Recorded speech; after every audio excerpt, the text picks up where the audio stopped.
اگلا سوال علی بھائی یہ ہے کہ آپ اہل سنت کے ایک مفتی نے کہا ہے کہ شیعہ کا جنازہ نہ پڑھے کیونکہ وہ حضرت عثمان رضی اللہ تعالیٰ عنہ سے بغض رکھتے ہیں، اور دلیل میں انہوں نے یہ ایک روایت بیان کی ہے کہ آپ صلی اللہ علیہ وآلہ وسلم نے ایک صحابی کا جنازہ نہیں پڑھایا تھا جو حضرت عثمان رضی اللہ تعالیٰ عنہ سے بغض رکھتا تھا۔ کیا یہ واقعہ ثابت ہے؟ واقعہ تو ثابت نہیں، لیکن پہلی بات یہ یاد رکھیں، اس میں جو اصول کی بات سمجھیں کہ نبی صلی اللہ علیہ وآلہ وسلم کی جو محبت ہے نا، اسلام اس کے گرد سینٹرڈ ہے، اللہ، رسول، قرآن اور آخرت۔ اس کے بعد اگر کسی معاملے میں کسی کے ساتھ کوئی اختلاف رائے کسی کا ہوتا ہے یا کسی کے دل میں کوئی کسی کے بارے میں محل آ جاتا ہے، اس کا قطعاً یہ مقصد نہیں نعوذ باللہ من ذالک کہ وہ اسلام سے خارج ہو گیا، ورنہ سب کے اندر کسی نہ کسی درجے کا ہوتا ہے، کون نکال سکتا ہے؟ مجھے میں آپ کو جہلم کی مثال دیتا ہوں۔ فیض عالم صدیقی ہمارے یہاں سے واکنگ ڈسٹنس پہ اہل حدیث مسجد کا خطیب تھا جس نے ناسبیت پھیلائی تھی، اب تو خیر ختم ہو چکی، جہلم سے اس سے بڑی آواز اٹھ گئی اللہ کے فضل سے، مرتے دم تک وہ اہل حدیث مسجد کا امام اور خطیب رہا، قتل ہو گیا، حضرت علی کے بارے میں بکواسات کرتا تھا جمعے کے خطبوں میں، ریٹن کتابوں میں حضرت علی کی نام نہاد خلافت، ٹھیک ہے، اس قسم کے الفاظ وہ یوز کرتا تھا۔ تو کیا کہیں اہل حدیث نے اس کا جنازہ پڑھنے سے انکار کیا یا اس کا جنازہ کسی اہل حدیث نے نہیں پڑھا؟ آج تک اون کر رہے ہیں وہ لال رومال والی پارٹی، سارے بھائی اس کے آج تک اس کے مضامین چھاپتے ہیں اپنے اس کے اندر۔ پہلی دفعہ شیخ زبیلی زئی صاحب رحمہ اللہ آئے جنہوں نے اعلان برات کیا، اسی کی وجہ سے اب مجبوراً باقیوں کرنا پڑ رہا ہے، ورنہ اس سے پہلے کسی نے ہاتھ نہیں ڈالا اس کو، جس کو ہاتھ ڈالنا ہے۔ تو یہ جو انہوں نے اس قسم کے معاملات بنائے ہوئے ہیں نا کہ فلاں کا جنازہ نہ پڑھے، فلاں کا جنازہ، یہ تو سارے اس کو بھی چھوڑ دیں۔ آپ بریلوی علماء سے پوچھے کیا دیوبندیوں کا جنازہ کو بریلوی پڑھ سکتا ہے؟ تو کیا دیوبندی جو ہے بغض عثمان رکھتے ہیں، بغض علی رکھتے ہیں، بغض ابوبکر رکھتے ہیں؟ نہیں، وہ ان کے فرقے سے اختلاف کرتے ہیں۔ یہ تو معاملے بڑی دور جا چکا ہے کہ سنی آپس میں ایک دوسرے کا جنازہ پڑھنے کے لیے تیار تھے۔ ہمارے جہلم میں ہوا ہے کہ اہل حدیث عالم فوت ہوئے، ہم اس وقت چھوٹے چھوٹے تھے، تو کچھ بریلویوں نے جا کے جنازہ پڑھ دیا تو بڑے مفتی نے فتویٰ دے دیا کہ تجدید نکاح کریں، نکاح ٹوٹ گیا، حالانکہ وہ ماڈریٹ اہل حدیث علماء میں سے تھے، فتنہ پرور نہیں تھے، اپنا مسلک ضرور بیان کرتے تھے لیکن اس لیول پہ نہیں تھے، وہ بھی نہیں ان کو ہضم ہوا، اور یہی وہاں پہ بھی ہوتا ہے۔ تو یہ باتیں ہیں۔ اب آ جائیں اس سوال کی طرف۔ سیدنا عثمان غنی رضی اللہ تعالیٰ عنہ علیہ السلام کے اوپر میرا ایک کلپ بھی ہے، بغض عثمان ورسز بغض علی، اور ایک اور کلپ بھی ہے سیدنا عثمان رضی اللہ تعالیٰ عنہ سے متعلق 3 جھوٹ، اس میں نے حضرت عثمان کا دفاع بھی کیا۔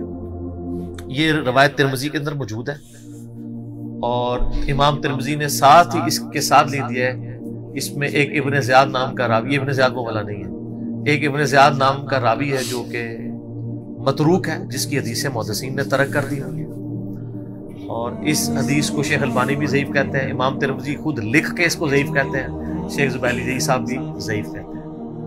تو یہ روایتی جعلی ہے۔ پھر ہم ایک معصومانہ سے سوال کرتے ہیں کہ نبی علیہ السلام کے مبارک زمانے میں بغض عثمان رکھنے والا کون سا صحابی تھا؟ کوئی ایران فنڈڈ تھا صحابی؟ اس زمانے میں تو یہ تفریق شروع ہی نہیں ہوئی تھی۔ یہ روایت اصل میں آل امیہ نے گھڑی ہے باقاعدہ، کیونکہ اس حدیث میں شامی راوی بھی ہے۔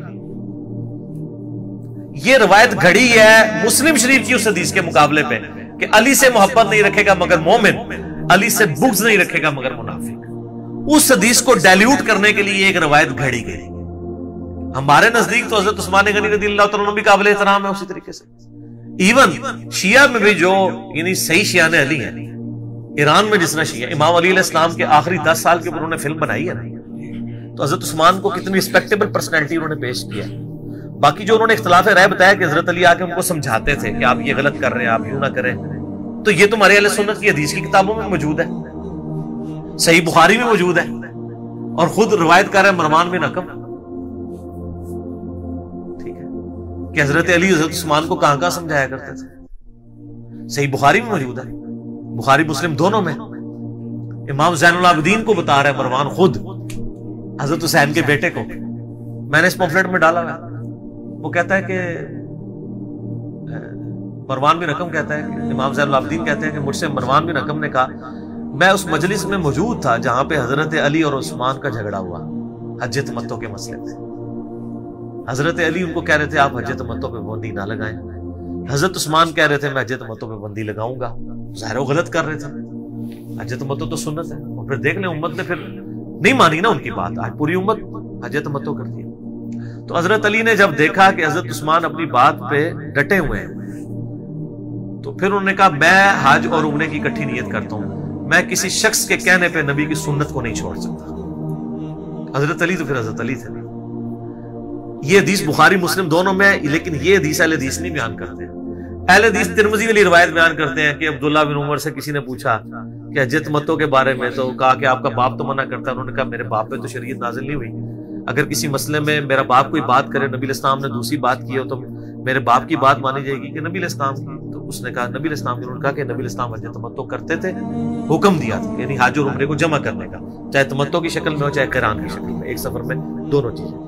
یہ ترمذی کی روایت تو بیان ہوتی ہے لیکن بخاری مسلم میں نہیں ہوتی کیونکہ انہوں نے شہادت عثمان کے جعلی اسباب پبلک کو بتائے ہوئے ہیں. تو ان کو خطرہ تھا کہیں یہ اور اسباب نہ کھل جائیں کیونکہ اس سے تو پھر وہ مسئلہ کھل جاتا ہے نا. تو یہ انہوں نے ڈائلیوٹ کر دیا. اچھا پھر اس سے ایک سٹیپ آگے جائے. صحیح بخاری میں موجود ہے محمد بن حنفیہ کے بعد کہ یعنی محمد بن حنفیہ جو حنفیہ نامی عورت سے مولا علی کے بیٹے تھے, محمد بن حنفیہ کی ڈسکشن کہیں پہ ہو رہی ہوتی ہے. تو یعنی ان کو آ کے یعنی یہ اس حدیث میں تو الفاظ نہیں لیکن اس کے اندر امپلائڈ ہے کہ کوئی ایسا واقعہ ہوا ہے کہ محمد بن حنفیہ کو کوئی آگے کہتا ہے کہ جی یعنی وہ حضرت عثمان کے بارے میں وہ غلط نازیبہ الفاظ بولتے ہیں. تو محمد بن حنفیہ اسے روکتے ہیں. تو آگے سے وہ ان کو تانا دیتے ہوئے کہتا ہے کہ آپ کے باپ بھی علی بن ابی طالب بھی تو عثمان کے خلاف تھا. یہ جتنی میں نے بات کی یہ بخاری میں لکھی نہیں لیکن بخاری کی شروحات میں ابن حجر اسقلانی ہو, داؤد راز ہو, اہل حدیث کے سب لکھتے ہیں کہ یہ ایک واقعہ ہوا تھا. اب اگلے جو الفاظ ہیں وہ بخاری کے ہیں, میں نے اس پمفلٹ میں بھی ڈالے ہوئے ہیں, اس سے آپ کو پتہ چل جائے گا وہ بالکل ٹھیک کہہ رہے ہیں. تو محمد بن حنفیہ کہتے ہیں, یہ بخاری کے الفاظ ہیں, محمد بن حنفیہ کہتے ہیں کہ میرے باپ نے اگر عثمان کی مخالفت کرنی ہوتی نا تو اس دن کرتا کہ جس دن لوگوں نے آ کے عثمان کے گورنروں کی شکایت کی مولا علی سے کہ وہ مال غنیمت میں خرد بد کر رہے ہیں, ٹیکس کھا رہے ہیں, یہ کچھ کر رہے ہیں. جس نے ہمارے پرائم منسٹر صاحب کو جب شکایتیں ہوئی تو انہوں نے کچھ وزیر فارغ کیے نا, ٹھیک ہے نا, کچھ کے نیب میں بھی کیسز گئے ہیں. تو آ کے شکایت کی مولا علی کو کہ یہ گورنر کر رہے ہیں اور آپ اس وقت امت کے امام ہیں, بہت بڑی شخصیت ہے, آپ ہی جا کے حضرت عثمان کو سمجھائیں. تو محمد بن حنفیہ کہتے ہیں میرے باپ نے اگر مخالفت کرنی ہوتی نا عثمان کی تو اس دن کرتا. کہ جب یہ بات حضرت علی کو پہنچی نا تو حضرت علی نے مجھے نبی علیہ السلام کا لکھوایا ہوا ایک نسخہ دیا کہ مال غنیمت کو یعنی بیت المال میں مال کیسے تقسیم کرنا ہے پبلک کے اندر, جو نبی علیہ السلام کی وصیتیں تھی لکھی ہوئی مجھے دی اور کہا کہ حضرت عثمان کو کہو کہ اس کے مطابق اپنے گورنروں کو حکم دیں. تو کہتے ہیں میں وہ خود لے کے نسخہ حضرت عثمان کے پاس پہنچا تو حضرت عثمان نے کہا یہ واپس لے جاؤ, مجھے اس کی کوئی حاجت نہیں سے فلان یعنی واپس لے جاؤ. تو حضرت محمد بن حنفیہ کہتے ہیں کہ یعنی یہ اتنی سخت بات تھی کہ حضرت علی نے اس کو بھی برداشت کر لیا, یار نبی کی بھیجی ہوئی کتاب کو واپس کر دے اور کہ مجھے کوئی ضرورت نہیں ہے. تو وہ کہتے ہیں محمد بن حنفیہ کہتے ہیں میں نے واپس آ کے حضرت علی کو جب بتایا نا تو حضرت علی نے خاموشی اختیار کی, کہا کہ اس کو جہاں سے اٹھایا تھا وہیں رکھ دو. تو ان کا اس دن میرے باپ نے مخالفت نہیں عثمان کی ہے اور ٹالریٹ کیا ہے تو امت کے مفاد کے اندر. اچھا اس کی شرح میں پتہ لوگ کیا لکھتے ہیں, وہ کہتے ہیں جی حضرت عثمان نے ان کو کہا کہ نہیں یہ واپس لے جاؤ, میرے پاس کی فوٹو کاپی موجود ہے, بریکٹ میں خود سے ہی فوٹو کاپی اگر موجود ہوتی تو اس کے مطابق وہ تقسیم کر رہے ہوتے نا. پھر محمد بن حنفیہ جو بیان کر رہے ہیں کہ اگر میرے باپ نے مخالفت کرنی ہوتی نا تو اس دن کرنی چاہیے تھی. مراد یہ کہ محمد بن حنفیہ وہی سمجھ رہے ہیں جو ہم سمجھ رہے ہیں, فوٹو کاپی نہیں ہے, انہوں نے وہ تحریر واپس کی ہے اور محمد بن حنفیہ اسے گستاخی سمجھ رہے ہیں کہ نبی کی لکھی ہوئی تحریر واپس کی ہے. ورنہ اگر فوٹو کاپی ہو تو محمد بن حنفیہ کہتے نہیں, انہوں نے خود ہی بتایا کہ میرے پاس کاپی موجود تھی, تو اس کو گستاخی تو نہ لیتے. یہ جتنے بھی چکر بازیاں کرتے ہیں نا وہ حدیث کے الفاظ خود حفاظ کر دیتے ہیں. یہ سر جعلی اسباب نہیں ہے, سبائی پارٹی نہیں ہو بھائی, ریال پارٹی ہو, یہ سبائی پارٹی نہیں ہے, یہ بخاری مسلم نے بتا دیا.